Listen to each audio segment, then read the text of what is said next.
Je viens d'être saisi par le procureur général près la Cour de cassation. Vous faites du bruit, peut-être ça vous concerne. Au lieu d'écouter attentivement, on n'a pas encore cité le nom de la personne. Chacun de vous peut être concerné. Moi, je connais déjà le nom, mais vous ne connaissez pas.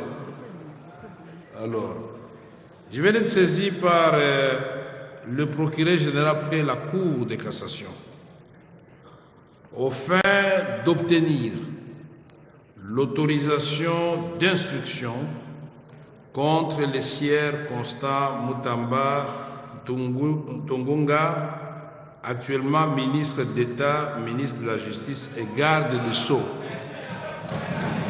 Et donc, honorables députés, chers collègues, honorables députés et chers collègues, je vais demander au rapporteur de vous lire l'intégralité du réquisitoire du procureur près la Cour de cassation.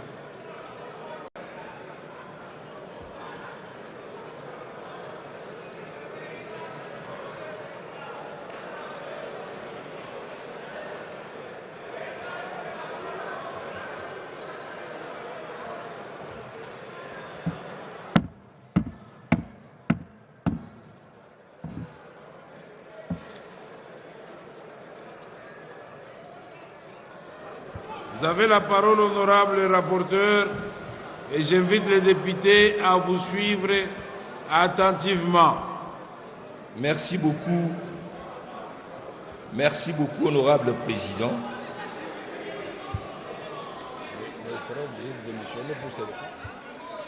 Réquisitoire du procureur général près la Cour de cassation au fin d'obtenir l'autorisation d'instruction contre les sueurs Constant Mutamba Tungunga, actuellement ministre d'État, ministre de la Justice et garde de Sceaux. À l'honorable président de l'Assemblée nationale, aux honorables membres du bureau de l'Assemblée nationale. Et l'a dit, est-ce que vous pouvez vraiment garder... Alors, donc, vous ne voulez pas qu'on lise? Mais alors, suivez quand même attentivement. Honorable Ladi, vous pouvez vous asseoir, s'il vous plaît.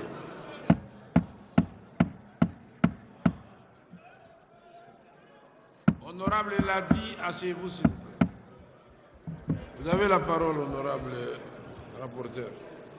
Honorable président, honorables membres du bureau, conformément aux articles 153, alinéa 3, point 2 de la Constitution de la République démocratique du Congo, tel que modifié par la loi numéro 11/002 du 20 janvier 2011 et 81 alinéa 1er et 2, 84 de la loi organique numéro 13/010 du 19 février 2013 relative à la procédure devant la Cour de cassation, le procureur général près cette Cour a l'honneur de vous adresser le présent réquisitoire aux fins d'obtenir l'autorisation de l'instruction à charge de Sieur Constant Mutamba Tungunga,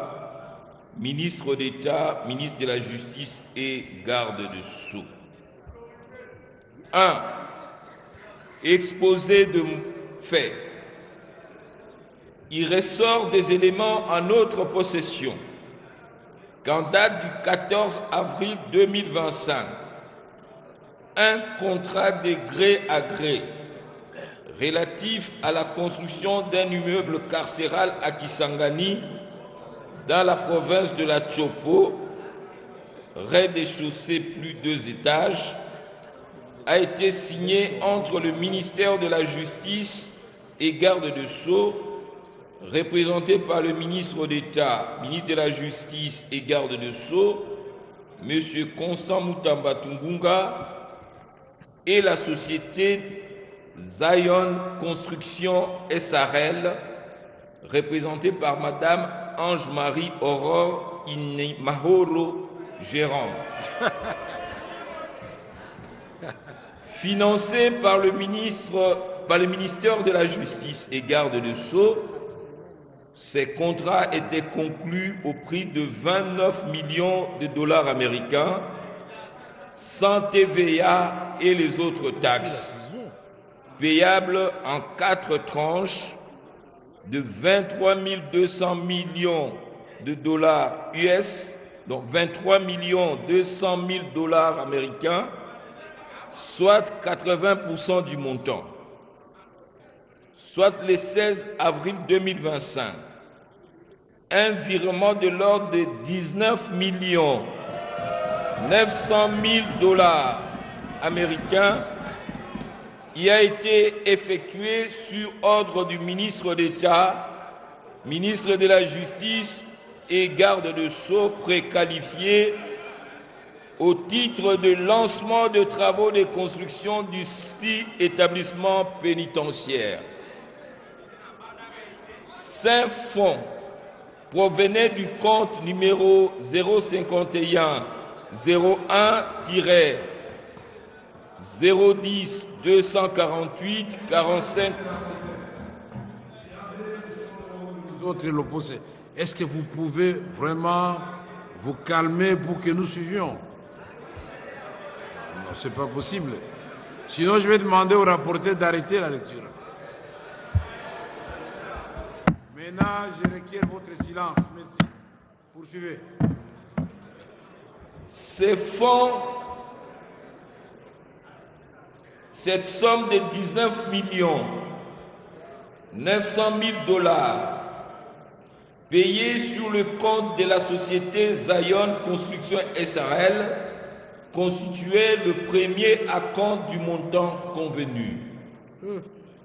L'examen minutieux de pièces du dossier permet de dégager que l'inculpé Constant Mutamba avait sollicité et obtenu de la Direction générale des contrôles des marchés publics, DGCMP en sigle, l'autorisation de recourir à la procédure de gré à gré avec la société susvisée au coût de 39 877 067 US dollars, suivant la lettre numéro 316 DGCMP DG D1 GEM 2 2025 du 26 février 2025 de Madame la Directeure Générale AI. Le susnommé Constant Mutamba Tungunga avait par la suite sollicité par sa lettre 729 LN 436 CAB MIN G Garde de Sceaux 2025 du 1er avril 2025 de la Première ministre l'approbation du contrat de gré à gré signé avec la société précitée. Par sa lettre numéro CAB PM CTS EPM PPP du 8 mai 2025, Madame la Première ministre, sous la plume de son directeur du cabinet, avait instruit les ministres d'État et ministres de la Justice et garde de Sceaux de surseoir à la procédure d'attribution de ces marchés en attendant son approbation, et c'est conformément à l'article 15 de la loi numéro 10/10 du 27 avril 2010 relative aux marchés publics. Il s'y est de préciser que dans la conclusion du marché gré à gré, 5 étapes doivent être respectées conformément à l'article 136 du décret numéro 23/12 du 3 mars 2023 portant manuel de procédure de marché public, à l'occurrence. Premier tiret, la demande motivée de l'autorisation spéciale. Deuxième tiret, la notification par la DGCMP de l'autorisation spéciale de conclure un marché de gré à gré. Troisième tiret, la demande de non-objection sur le projet de marché. Quatrième tiret, la soumission du marché à l'approbation de l'autorité compétente. Cinquième tiret, l'enregistrement du marché à l'autorité des régulations des marchés publics. Dans les cas d'espèce, Sueur Constant Mutamba Tungunga n'a respecté que les deux premières étapes ci-dessus énumérées. La DGCMP ne lui a accordé que l'autorisation spéciale de recourir à la procédure de gré à gré avec société au coût de 39 877 067 US dollars et attendait que le ministre précité transmette le projet de contrat pour analyse, appréciation de la régularité et éventuellement donner l'avis de non-objection. Il apparaît clairement que sans l'avis de non-objection de la GCMP, ni l'approbation de la Première ministre que le prénommé Constant Mutamba Tungunga a procédé au paiement de la somme de 19 900 000 dollars américains à la société Zion Construction SRL en violation de la réglementation en vigueur.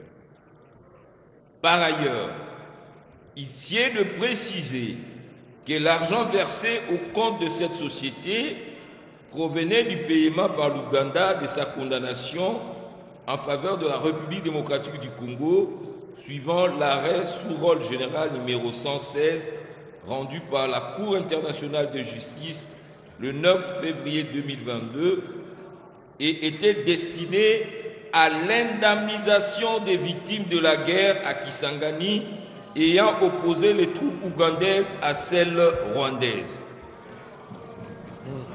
Signalons que ces fonds sont gérés par un établissement public à caractère social dénommé Fonds spécial de réparation et de répartition de l'indemnité aux victimes des activités illicites de l'Ouganda en République démocratique du Congo, en sigle FRIVAO. Il y a lieu de noter également que la société Zion Construction SRL n'a été enregistrée au guichet unique de création d'entreprise que le 29 mars 2024 sous le numéro KNG-RCCM-24-B-01254 avec un capital social de 5 000 dollars américains. Cette société n'a ni personnel administratif, ni personnel qualifié et n'a qu'un seul associé actif déclaré à la Direction générale des impôts. 2. Qualification légale et loi applicable. Tel qu'exposé succinctement dans leur rapport avec le droit, ces faits paraissent constituer l'infraction de détournement de deniers publics prévu et puni par l'article 145 du Code pénal livre 2 tel que modifié et complété à ces jours. Eu égard à la gravité des faits et de peines comminées par cette disposition, il est de bon droit que le ministre d'État, ministre de la Justice et garde Sceaux, M. Constant Mutamba Tungunga, puisse donner sa version de faits et des preuves pour éclairer notre religion. Par ces motifs qui plaisent au bureau de l'Assemblée nationale, d'autoriser l'instruction à charge du ministre d'État préqualifié pour détournement des deniers publics et lui permettre ainsi de présenter ses moyens de défense. Signé Firmin Vondé Mambou, procureur général près la Cour de cassation. Je vous remercie.